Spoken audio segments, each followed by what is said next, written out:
नाम का आश्रय आपके पास है। इसलिए भैया एक नाम आश्रय हो जाओ, नाम का त्याग मत करो।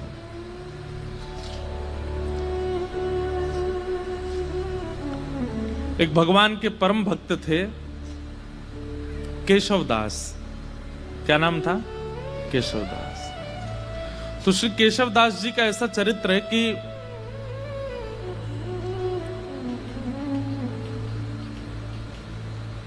एक बार कहीं कथा में बैठे थे। वो कथा में वक्ता ने ऐसी बात कही कि जीवन में कमाई कहां लगाई जाए तो सार्थक मानी जाती है। आपने जो भी कमाया, अगर परिवार में लगाया, घर में लगाया, पत्नी बच्चे परिवार सब में, देखो थोड़ा थोड़ा तो सब जगह लगाना ही पड़ता है, लेकिन फिर भी उसकी सार्थकता कब है? हमारे द्वारा कमाया गया धन वो ऐसी कौन सी जगह लगाया जाए कि उससे सार्थक माना जाए, ठाकुर जी प्रसन्नता मानी जाए। वक्ता बोले कि अगर वो संतों की सेवा में लगा दिया जाए तो जितना अंश संत सेवा में लगता है उससे ठाकुर जी बड़े प्रसन्न होते हैं, वो सार्थक माना जाता है, वो पुण्य माना जाता है। आपकी कमाई करना भी सार्थक हो जाता है अगर संत सेवा बन रही है तो। बहुत ध्यान से सुनना। तो केशवदास जी ने ये बात सुनी कि भैया संत सेवा करनी चाहिए, उसमें जो धन लगता है वही सार्थक माना जाता है। अपनी पत्नी से कह दिया, देवी देखो हम जो भी कमाते हैं ना, उसका जो भी अंश ठाकुर जी कृपा करेंगे हम संत सेवा में उसको प्रस्तुत करेंगे, तुम राजी हो? पत्नी बोली हाँ हम राजी हैं। बंधुओं, भगवान की बहुत बड़ी कृपा मानिएगा कि आपका कोई संबंधी, कोई सगा ऐसा है जो भगवत सेवा करने में आपकी सहायता करता है। उस मित्र को कभी मत छोड़िएगा जो कथा में लेके आता हो। उस मित्र का कभी त्याग मत करना जो वृंदावन लेके जाता हो। वो बहन सबसे अच्छी है जो ठाकुर जी की सेवा करवाती हो।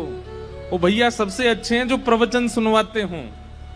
वो माता पिता सबसे अच्छे हैं जो ठाकुर जी की सेवा की आज्ञा देते हों। वो पति सबसे अच्छा है जो गुरु सेवा में संग लग जाता हो। अगर इन भावों से कोई भी संबंधी आपका है, चाहे वो बुआ जी हैं, फूफा जी हैं, चाचा हैं, ताऊ जी हैं, पति है, मित्र है, उस संबंध का त्याग मत कीजिएगा। चाहे वो जीवन में आगे चल करके भले ही पद भ्रष्ट हो जाए तो भी उसका त्याग मत कीजिएगा। वो कभी आपको कथा में लेके गया था, उसकी वजह से आपको कथा मिली थी, इसलिए उसका त्याग मत करना। तो सबसे बड़ा संबंधी, सबसे श्रेष्ठ संबंधी है। तो कई बार पति भक्त होते हैं पर पत्नी का स्वभाव नहीं होता, और पत्नी भक्त होती है, पति का स्वभाव नहीं होता। दोनों विपरीत होते हैं तो बहुत मुश्किल होती है फिर। लेकिन केशवदास जी की जो पत्नी थी वो बिल्कुल योग्य थी। उसने कहा आपकी जैसी इच्छा, आप कहेंगे संत सेवा होनी चाहिए तो होगी। इतना धन नहीं कमाते थे, बहुत अल्प सी धन कमाते थे कि बस दिन रात भोजन हो जाए बस, लेकिन संत सेवा का प्रण ले लिया। एक बात मानेंगे हमारी, कथा में या गुरुजनों के द्वारा जब कोई बात ऐसी आप सुनते हैं जिसको सोच करके सुन के आपके मन में आता है ये मुझे करना चाहिए, लेकिन मैं कैसे करूं, मेरे पास व्यवस्था नहीं है। आप जब व्यवस्था को आगे रख करके किसी आज्ञा से पीछे हट जाते हैं तो बहुत बड़ी गलती करते हैं। कोई आज्ञा ऐसी हुई, कोई बात ऐसी कथा में सुनी या गुरुजनों से सुनी, वो बात सुनकर के आपके मन में आया ये मुझे करना चाहिए, लेकिन मेरे यहां व्यवस्था नहीं है। व्यवस्था का विचार ही मत करो। जैसे ही आपको लगा कि मुझे करना चाहिए, आप करने लग जाओ। जिन महापुरुष से आपने सुना या जिस ग्रंथ की बात आप सुन के आए हो वो सामर्थ्य प्रदान करेंगे, व्यवस्था कर देंगे, आप बस लगना शुरू करो उसमें।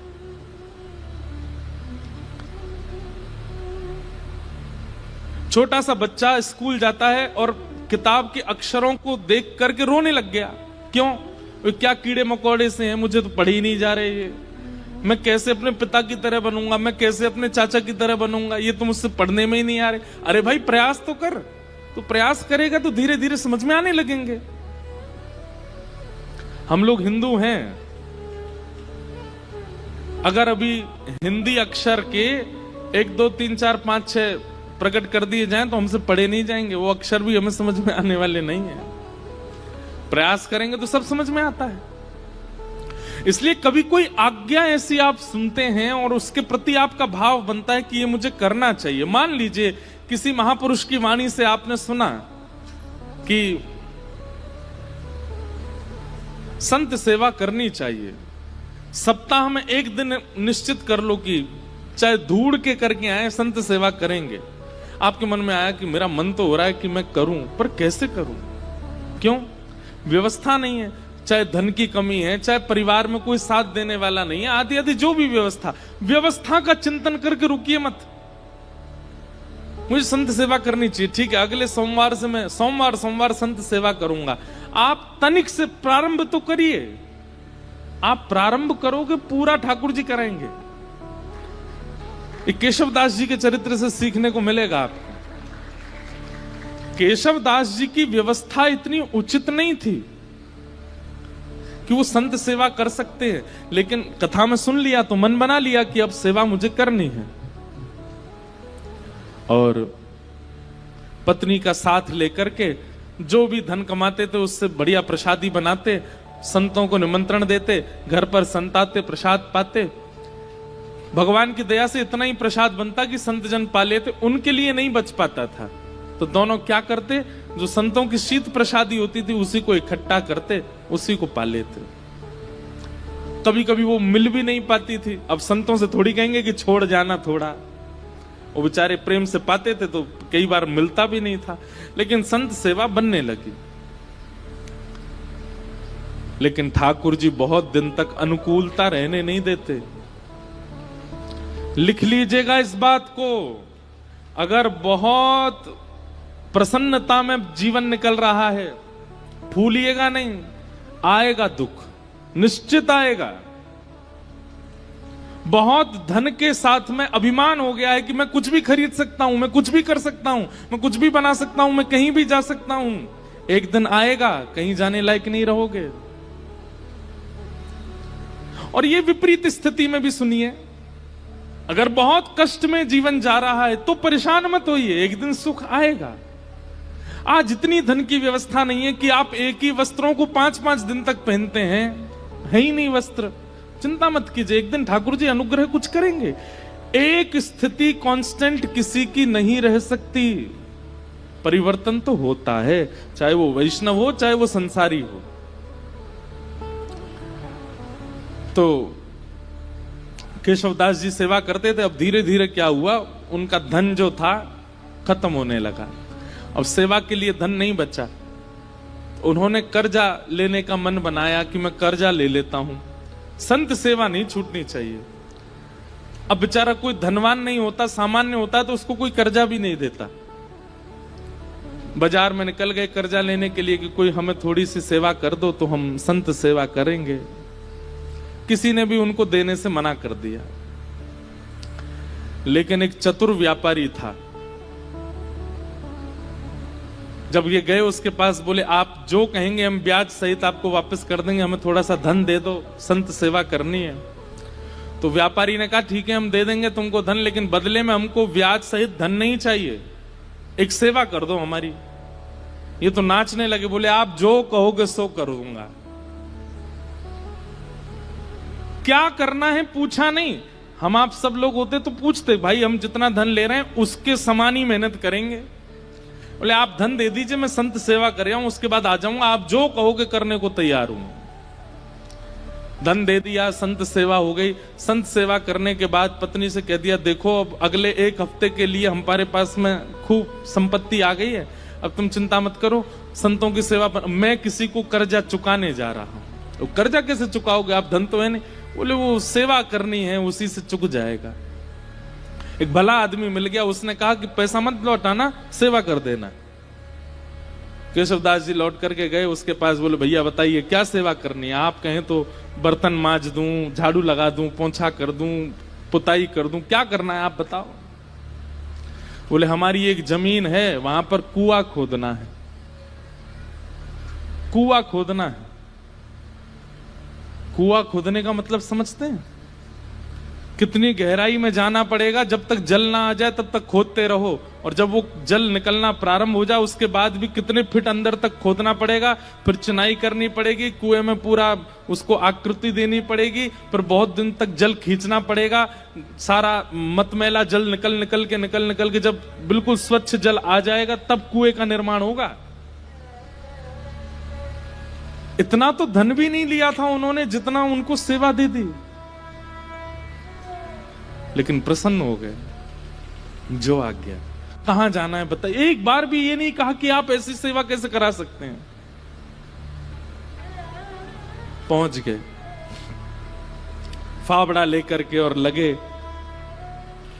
जैसे करते निकालते फेंकते करते मिट्टी, तो वो एक गति जैसी बन गई थी। फावड़े चलने की आवाज, मिट्टी भरने की आवाज, फिर उसको दूर फेंकने, उसकी जो वो धुन बन गई थी, उसमें इतना उनको सुख मिलने लगा था कि वो राम राम जपते हुए ये करते थे। और उन्होंने नियम लिया कि ये मैं अपनी संत सेवा चुका रहा हूं, किसी से लिए थे मैंने धन संत सेवा, वो चुका रहा हूं। मैं नियम रखूंगा कि मैं इस पूरे क्रियाकलाप में संसारी बात नहीं करूंगा, केवल राम राम बोलूंगा। कुआं खोदते जा रहे हैं। 2-3 दिन बाद पत्नी को लगा ये कहां जाते हैं, सुबह के जाते हैं, रात तक आते हैं। पत्नी भी आ गई, संत सेवा करके आती थी। उसको कहते थे कि अब गहरा हो गया है, तुम मिट्टी में भर के दिया करूंगा, तुम फेंक दिया करना, और सुनो कोई संसारी अपवाद विवाद नहीं, केवल राम राम बोलना। उनका तो अच्छा भजन हो गया। बोले कि इतने प्रसन्न रहने लगे केशवदास जी, बोले भजन भी हो रहा है और मेरे पैसे भी चुक रहे हैं। वो व्यापारी बड़ा खुश कि हमारा तो इतना पैसा भी नहीं लगा जितना बड़ा काम हो रहा है। करते जा रहे हैं, करते जा रहे हैं, करते जा रहे हैं। पर कई बार बंधुओं, भक्तों को अपना यश खुद नहीं बनाना पड़ता, ठाकुर जी उनका यश बनाते हैं। और कई बार यश दिलाने से पहले ठाकुर जी बहुत तगड़ी ठोकर देते हैं। कुएं में पानी का स्रोत आने लगा था, पानी नीचे से आने लगा था। बड़े प्रसन्न हो गए थे केशवदास जी कि अब जल आ गया है, वो जिन्होंने मुझे धन दिया उनकी सेवा पूरी हो रही है। लेकिन तभी जोर की हवा चली और बगल के मिट्टी जो गहराई में चले गए थे, तो वो मिट्टी थोड़ी सी ढीली हो गई और वो पूरी नीचे आ गई, और जितना कुआं भरा था सब दोबारा भर गया और केशवदास जी अंदर ही दब गए उसमें। पत्नी दौड़ी दौड़ी इधर उधर भागी, अरे कोई बचाओ, मेरे पतिदेव अंदर गिर गए हैं, कोई बचा के लाओ। कोई धनवान मानी व्यक्ति होता तो लोग प्रयास भी करते, अब केशवदास जी बेचारे सामान्य व्यक्ति, किसी ने मदद नहीं की। सब सोचने लगे कितना गहरा, तुम्हारे पति को 1 महीना लगा इतना अंदर जाने में, हम इतने भीतर तक मिट्टी कैसे निकालेंगे बाहर। कुछ लोगों ने सोचा, बोले भाई अकेला निर्वहन कैसे करेंगे, कुछ पैसा वैसा देके इनको शांत कर दो, और कुछ धन धान्य दे करके उनको, बेचारी वो भी कहां तक किसके पास जाती हैं। लेकिन रोज ठाकुर जी से प्रार्थना करती, मेरे पति ने कभी कोई गलत क्रिया नहीं की, आपके नाम का आश्रय लिया, संत सेवा की, नाथ आप ऐसा अनहित नहीं कर सकते उनके साथ। 1 महीना व्यतीत हो गया, मृतक घोषित हो गए केशवदास जी। 1 महीना बाद जहां वो कुआं खोदा जा रहा था, अब तो वहां पे कुआं खोदने का कोई प्रश्न नहीं उठता था। लोगों ने कहा कि इसमें तो आदमी मर गया, भीतर अब कुआं मत खोदना यहां पे। लेकिन लोग बाग जब वहां से निकलते थे तो वो एक मिट्टी का टीला बन गया था। जब वहां से निकलते तो राम नाम धुनी सुनाई देती, और राम नाम धुनी केवल राम राम करती हुई सुनाई नहीं देती, साथ में झांझ, मंजीरा, करताल, सारंगी आदि आदि वाद्य भी सुनाई देते, जैसे मानो कोई उत्सव महोत्सव चल रहा हो। आते जाते लोगों को लगता शायद पास के गांव में कीर्तन चल रहा होगा, लेकिन जब 10-15 दिन तक अखंड नाम धुनी सुनाई देने लगी, पास के गांव में जाकर के देखा कोई उत्सव नहीं है, तब बोले शायद यही कुछ है। तभी एक राजा को यह बात पता चली। उस राजा ने अपने सैनिकों को लगवा करके पूरी मिट्टी निकलवाई वहां से, और भीतर जाकर के जब देखा तो एक मट्टी का एक मानो जैसे कुंज जैसी बन गई थी, और उस कुंज के भीतर सुंदर पात्र में सुंदर प्रसादी रखी थी, और प्रसादी के साथ ही भीतर एक दिया जल रहा था, और वहां पर श्री केशवदास जी बैठ करके कीर्तन कर रहे थे, और उनके कीर्तन के साथ में वहीं के जितने जीवाणु आदि थे वे सभी मानो जैसे करताल मंजीरा आदि ढोल बजा करके उनके कीर्तन को सार्थक कर रहे थे। ये देख करके सब हैरान रह गए। नाम का बल ये सामान्य बात नहीं है। नाम का आश्रय लेने वाला व्यक्ति कैसी भी परिस्थिति में हो, नाम सब सुलभ कराने की सामर्थ्य रखता है। ठाकुर जी के नाम में इतना बल है। हमारे गोवर्धन में एक बाबा गए,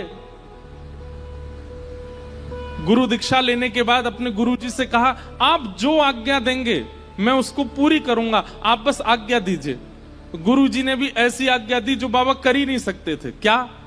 कि जितने भी संस्कृत साहित्य ग्रंथ हैं हमारे संप्रदाय के, सबका अध्ययन करके सबको कंठस्थ करो। बाबा बोले मैं तो अंगूठा टेक, मुझ पर संस्कृत कहां आती है। गुरु जी बोले हम एक ही बार आज्ञा देते हैं, हमने जो आज्ञा देनी थी वो दे दी। बाबा इतने रोने लगे, गिरिराज जी के तलेटी में रोते, हे किशोरी जी, हे श्यामाजू, मैं तो अनपढ़ गंवार हूं, और गुरुजी ने आज्ञा की कि सारे संस्कृत साहित्य हमारे संप्रदाय के सबको कंठस्थ करो। कैसे करूंगा मैं? मुझे तो पढ़ना ही नहीं आता। मुझे तो केवल आपका नाम आता है, मैं तो केवल राधा राधा करना जानता हूं और कुछ नहीं आता मुझसे। इसी चिंता में रोने लगे, राधा राधा पुकारते पुकारते रोते थे कि मुझ पर तो कुछ भी नहीं आता, मैं अपनी गुरु इच्छा गुरु आज्ञा को कैसे पूरी करूं। 4-5 दिन तक तो रुदन किया, 5वें दिन मानसी गंगा में डूब करके प्राण त्यागने को तैयार हो गए। बोले अब मैं प्राण त्याग दूंगा, अब जीवित रहने का मेरा कोई, मैं गुरु इच्छा पूरी नहीं कर पा रहा, गुरु आज्ञा पूरी नहीं कर पा रहा, और मेरी उम्र अब 50 की हो चुकी है, अब मैं कहां से पढ़ना सीखूं, कैसे याद करूं। मानसी गंगा में जैसे ही अपने प्राण त्यागने के लिए कूद ही रहे थे, तभी किशोरी जी प्रकट हो गई, और किशोरी जी प्रकट होकर के बोली, क्यों अपने प्राण त्याग रहे हो? बोले कि हे स्वामिनी जी, मेरे गुरु ने आज्ञा की, मेरा सौभाग्य कि आपके मुझे दर्शन हो गए, पर मेरे गुरु ने मुझे आज्ञा की कि सारे संस्कृत साहित्य याद करो, कैसे करूं? मैंने तो पढ़ा लिखा ही नहीं हूं। किशोरी जी ने कहा अपनी जीभ बाहर निकालो, और बाबा ने अपनी जीभ बाहर निकाली। श्यामा जी ने वो जीभ पकड़ करके और एक सीख से उस पर कृष्ण लिख दिया, और कृष्ण लिख करके कहा अब जाओ। तुमने जीवन भर नाम गाया है मेरा, और उससे श्री कृष्ण प्रसन्न हुए हैं। श्री किशोरी जी का नाम गाने से किशोरी जी प्रसन्न नहीं होती हैं, ठाकुर जी प्रसन्न होते हैं, और ठाकुर जी का नाम गाने से किशोरी जी प्रसन्न होती हैं। बोले आपने जीवन भर मेरा नाम गाया और कुछ आपको नहीं आता है, इसलिए ठाकुर जी बड़े प्रसन्न है, और उन्होंने प्रसन्न होकर के कहा है कि मेरी जितनी सिद्धियां उनमें एक विद्या सिद्धि है, वो विद्या सिद्धि आप इसको दे आओ श्री जी, अब जाओ, अब तुम्हें पढ़ने की भी आवश्यकता नहीं है, तुम बस गुरु जी जो प्रश्न करें सबका उत्तर देते जाना, सारा साहित्य तुम्हारी जिह्वा पर विराजमान हो गया। जैसे ही गए, गुरु जी ने कहा कि पढ़ाए? बोले हाँ, 5 दिन पहले तो हमने आज्ञा दी, बड़ी जल्दी पढ़ाए। बोले गुरु जी आप आज्ञा करें, कौन सा साहित्य कौन सा ग्रंथ सुनाऊं? गुरु जी ने ग्रंथ का नाम बोला तो बैठ करके पूरा ग्रंथ सुना दिया। बोले कैसे प्रकट हुआ? बोले केवल नाम का आश्रय, श्री जी के नाम की कृपा हुई है, मैं पढ़ा लिखा नहीं हूं, श्री जी ने कृपा करके अपने नाम की कृपा से मुझे ये सब प्रदान कर दिया। इसका मतलब ये नहीं है किसी के पेपर हो तो रात भर राधे राधे बोलता रहे, हे किशोरी जी कल मेरा एग्जाम अच्छा हो जाए। लंबे समय तक नाम का आश्रय लीजिए, और उस नाम का आश्रय किसी कार्य की सिद्धि के भाव से मत लीजिए, बस नाम का आश्रय लीजिए, कार्य सब अपने आप ठीक हो जाएंगे। सत्यम परम धीमहि, परम सत्य भगवान का नाम है, उसे हम बारंबार प्रणाम करते हैं। धर्म प्रोजित कई तवोत्र परमो निर्मत्सराणां सतां, वैद्यं वास्तवमत्र वस्तु शिवदं तापत्रयोन्मूलनम्। श्रीमद्भागवते महामुनि कृते किं वा परैरीश्वर, सद्यो हृद्यवरुध्यते कृतभिः शुश्रूषुभिस्तत्क्षणात्। धर्म प्रोजित कई तवोत्र परमो, परम धर्म की इच्छा चित्त में प्रकट होना, ये विषय है भागवत जी का। परम धर्म का मतलब क्या होता है?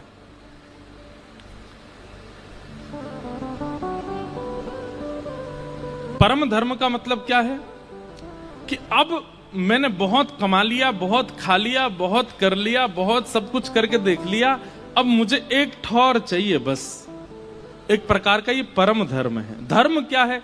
कमाने में निपुणता प्राप्त करना, घर परिवार को संभालने में निपुणता प्राप्त करना, बच्चों का ब्याह करना, पत्नी को संभालना, परिवार को संजोना, व्यापार भी उचित कर, ये सब धर्म के अंतर्गत आता है। पर परम धर्म का मतलब क्या है? अब इस देह का तो मैंने कल्याण कर लिया, अब आत्मा का कल्याण करना है, वो परम धर्म है। एक दिन ऐसी चेतना मन में प्रकट हो जाए कि बस अब इस आत्मा की सदगति मुझे देखनी है, कैसे होगी? अब मुझे एक आश्रय चाहिए। आपने सुना होगा प्राचीन काल की जितनी भी राजाओं की कथा सुनाते हैं व्यास मंच, सब में क्या कहते हैं? एक उम्र आने पर राजा वन को चले गए, राजा वन में जाकर के भजन करने लगे। पर आजकल कोई वन में नहीं जाता, वन ही नहीं बचे।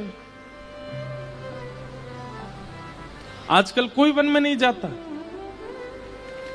लेकिन एक बात कहें, इस कलिकाल में वन श्री वृंदावन है। आपका मन जिस दिन वृंदावन की ओर बढ़ जाए, मन जिस दिन वृंदावन के अलावा और किसी को प्रायोरिटी ना देता हो, उस दिन समझ जाना कि बस यही हमारा वनवास है, यही हमारा वन गमन है। मन में और कोई इच्छा ना आवे वृंदावन के अलावा। बंधुओं, कभी कभी अपनी भक्ति ऐसे नापा कीजिए कि आपको ठाकुर जी और दूसरी तरफ संसार की कोई वस्तु रख दी जाती हो और एक चीज चुनने को कही जाती हो, फिर अपने मन को देखा करो कहां की तरफ आकर्षित हो रहा है। जैसे एक तरफ तो ठाकुर जी का राजभोग प्रसाद है और दूसरी तरफ पिज्जा है, बर्गर है, बढ़िया बढ़िया चीजें हैं संसारी जो ठाकुर जी को भोग नहीं लगी। अब अपने मन से पूछो, एकांत में किया करो, ये सबके सामने करोगे तो सबको पता चल जाएगा। और कई बार सबके सामने तो आप आडंबर भी कर सकते हो, जबरदस्ती प्रसाद ही पकड़ोगे। पर कभी कभी अपने आप से पूछिए कि आपका मन किस तरफ जा रहा है। आप नाम जप करते हैं, रोज तिलक लगाते हैं, कथाएं सुनते हैं, कभी कभी नाप तोल के देखा तो कीजिए कि भक्ति की स्थिति पहुंची कहां अभी। बहु व्यंजन एक तरफ रख दीजिए और ठाकुर जी का प्रसाद एक तरफ रखिए, और बिल्कुल बिना चीटिंग के देखो कहां की तरफ, किसकी सुगंधी की तरफ, किसके स्वरूप की तरफ जीव में पानी आ रहा है, मन जा रहा है। अगर वो संसारी वस्तु के प्रति हो रहा है तो फिर उसके बाद भजन में एक माला बढ़ा दो, थोड़ा सत्संग और बढ़ा दो। और यदि वो ठाकुर जी के प्रसाद की ओर भाग रहा है, बहु व्यंजन सामने रखें लेकिन मन में इच्छा ही प्रकट नहीं हुई, ठाकुर जी का प्रसाद प्रधान है, अब ये समझ जाओ कि हमारे गुरु की कृपा, हमारे भजन का प्रभाव, हमारी सत्संग, हमारे पुण्यों का प्रभाव, ठाकुर जी हमें प्रिय लग रहे हैं। अब प्रसन्न हो जाओ। स्थानों को रखो, एक तरफ अपॉर्चुनिटी है आपके पास कहीं विदेश जाने की, और एक तरफ अपॉर्चुनिटी है फ्री समय हम वृंदावन भी जा सकते हैं। कहां जाना चाहिए? लेकिन मन में विदेश का ही आएगा। यहां बोल रहे हो आप लोग, आप विदेश जाने के लिए पहले हां करोगे, वहां जाना है। कभी कभी ये नाप तोल करके देखा कीजिए कि कहां की तरफ रुझान ज्यादा है, और यदि वो रुझान भगवत सेवा के प्रति, भगवत वस्तुओं के प्रति बढ़ रहा है, तो इसका मतलब क्या है? आप परम धर्म के मार्ग पर अब निकल चुके हो, अब उसके प्रयास और ज्यादा कीजिए। अब ठाकुर जी ने चुन लिया है, अब इस मार्ग को और निपुणता से इस मार्ग पर आगे बढ़िए। धर्म प्रौजत कई तवोत्र परमो निर्मत सराणाम सताम।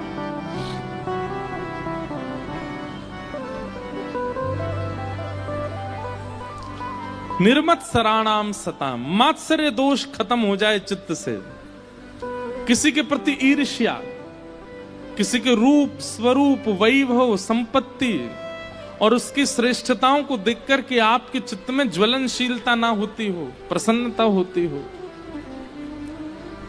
समझ जाओ अब ठाकुर जी हमें स्वीकार कर रहे हैं। तीसरा, वैद्यम वास्तव मत्र वस्तु शिवदम। अभी नासिक में कथा थी तो एक बालक मुझे कोई बोला कि मैं ठाकुर जी के किसी भी मंदिर में जाऊं, ऐसा जरूरी नहीं एक ही मंदिर में, कहीं भी किसी भी मंदिर में जाऊं, मुझे सब भगवान दिखते हैं, लेकिन एकमात्र ठाकुर जी को देख के भगवान वाली फीलिंग नहीं आती। ऐसा लगता है ये मेरे कोई हैं। इसका क्या मतलब है? मैंने कहा ये मतलब है ठाकुर जी आपको कुछ मानते हैं। बोले मैं पंडरीनाथ जी को देखता हूँ, बोले रुक्मणी मैया को देखता हूं तो मुझे लगता है ये भगवान है। मैंने कहा भाई ऐसा मत करे, उनको भी कुछ मान ले अपना। बोले नहीं महाराज जी, हनुमान जी को देखूं, गरुण जी को देखूं, गणेश जी को देखूं, मंदिर में जिनको भी देखता हूं सबके प्रति भगवान की भावना आती, पर मुख्य ठाकुर जी, वंशी वाले हों या लड्डू गोपाल हों, ये कहीं भी दिख जाते हैं दुनिया में तो ये लगता है ये मेरे, ये मेरे अपने। मैंने कहा भाई देख, प्रियतमा होती है ना पत्नी, भले उसका पति बहुत बड़ा कलेक्टर बन जाए, बाकी सब लोग तो उसके सामने सल्यूट करेंगे, पर पत्नी को वो अपनी किसी भी स्थिति में चला जाए, कितना भी श्रेष्ठ बन जाए, कितना भी उचित बन जाए, वो उसको हर स्टेज पर, हर परिस्थिति में, हर स्थिति में अपना ही लगता है। संबंध है तभी तो अपना लगता है। मां को अपना बेटा कोई श्रेष्ठ व्यक्ति नहीं दिखता है, बेटा बेटा ही दिखता है। ऐसे अगर ठाकुर जी के प्रति भगवत भावना आकर के कोई अपनत्व की भावना आती है, उसका मतलब है ठाकुर जी भी संबंध मान चुके हैं। अब बस ढूंढो कि वो संबंध है कौन सा। हम तो ये कहते हैं भैया भारत में जितने ठाकुर जी के मंदिर है ना, इन सबको अपना परिवार ही बना लो। जैसे श्री पंडरीनाथ भगवान हैं, ये कौन है? बोले ये हमारे फूफा जी हैं। वहां की रुक्मणी मैया बुआ जी हैं। कोई पूछे कहां जा रहे हो? फूफा जी के घर जा रहे हैं। पंढरपुर जा रहे हैं नहीं बोलो, कहां जा रहे हो? बुआ जी के यहाँ जा रहे हैं अपनी। एक दो बार तो आदमी यही सोचेगा, और इतनी निपुणता से बोलो कि सामने वाले को यही लगे कि बुआ जी के यहाँ जा रहे हो। 5-6 बार बाद उसको पता चले कौन सी बुआ जी तुम्हारी? बोले चंद्रभागा नदी के तट पर रहती हैं, रुक्मणी मैया हमारी बुआ जी हैं, ठाकुर जी हमारे फूफा जी हैं। द्वारिका के ठाकुर जी को अपने जीजा जी मान लो, वहां की रुक्मणी मैया हमारी बहन है। अब कहां जा रहे हो? जीजा जी के यहाँ जा रहे हैं। जगन्नाथपुरी में ये कौन है? बोले ये हमारे चाचा जी हैं, चाचा जी से मिलने जा रहे हैं। बद्रीनाथ भगवान, बोले ये तो नाना जी हैं हमारे। अच्छा बद्रीनाथ वैसे भी नाना जी हैं, क्यों? श्रीमद् भागवत का निर्माण बद्रीनाथ में ही हुआ, और भागवत जगत माता है, और माता जी का जो जन्म स्थान होता है वो नानी का घर ही होता है। लो ऐसे भी संबंध बन गया कि वो नाना जी हैं। श्री राधा रमन जी कौन है? बोले ये तो हमारे प्रियतम हैं। बिहारी जी कौन है? ये हमारे सखा हैं। राधा वल्लभ जी कौन है? बोले ये हमारे सखा के सखा हैं। ऐसे कोई संबंध, सबसे संबंध बना लो और फिर उस संबंध का निर्वहन कीजिएगा, उस संबंध को निभाइएगा, उसी संबंध से जाइए, उसी दृष्टि से देखिए, उसी भाव से मिलिए। बिहारी जी अगर आपको भाई के रूप में लगते हैं, और कभी बहुत भीड़ हो जाए तो भीतर जाकर के थोड़ा रोष भी बहन की तरह कर सकते हो या भाई की तरह कर सकते हो। अरे भैया तो बहुत बड़ा होगा, अब तो दर्शन ही ना दे हमें, इतनी भीड़ है गई है, कोई धक्का मारे कोई भगा दे यहाँ ते, ऐसा मत करे भैया, लाला मिल लेकर हम ते। ठाकुर जी अनुग्रह करेंगे, ठाकुर जी कृपा करेंगे। आप संबंध मानिए, ये बात कोई मनगणंत नहीं है, ये भगवत वाणी है। वैद्यम